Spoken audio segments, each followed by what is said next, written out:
अख्ख्या घरात गॅस पसरलाय आणि तू गाडी पेटवायला चालली आहेस. कॉमन सेन्स आहे की नाही तुला? मीरा, मी 1 सेकंड सुद्धा लेट आलो असतो तर माहितीये काय झालं असतं.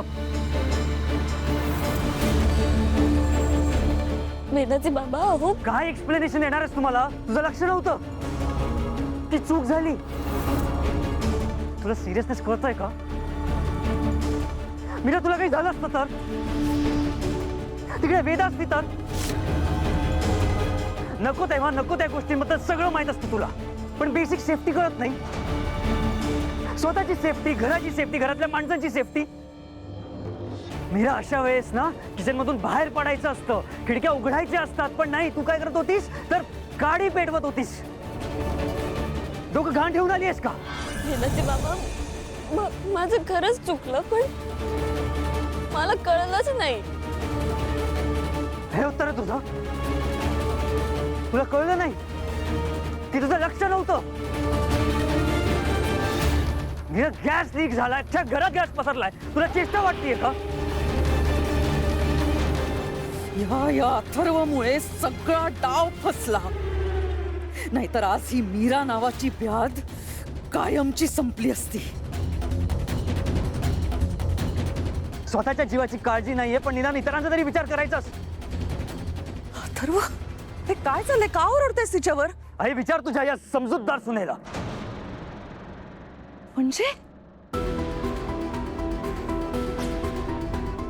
आई, गॅस लीक झाला, अख्ख्या घरात गॅस पसरलाय, तर ही शेगडी पेट. मीरा, अगं शेगडी नाही, स्वतःसोबत अख्ख्या घराला पेटवायला निघाली होती. मीरा, अगं काय हे काय बोलतोय तो? आई साहेब,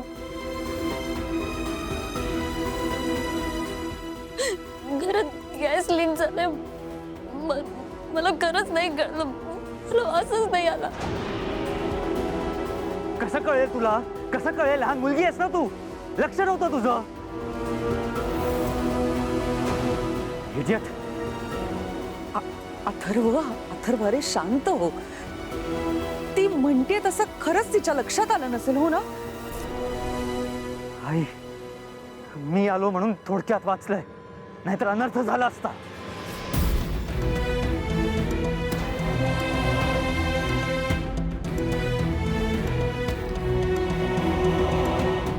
वेदाचे बाबा,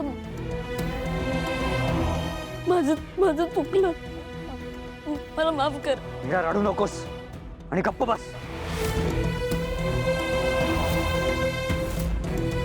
आणि तुला जर जमत नसेल ना तर काही एक काम करायची गरज नाहीये, बसून राहा, तुला कोणी काही बोलणार नाही.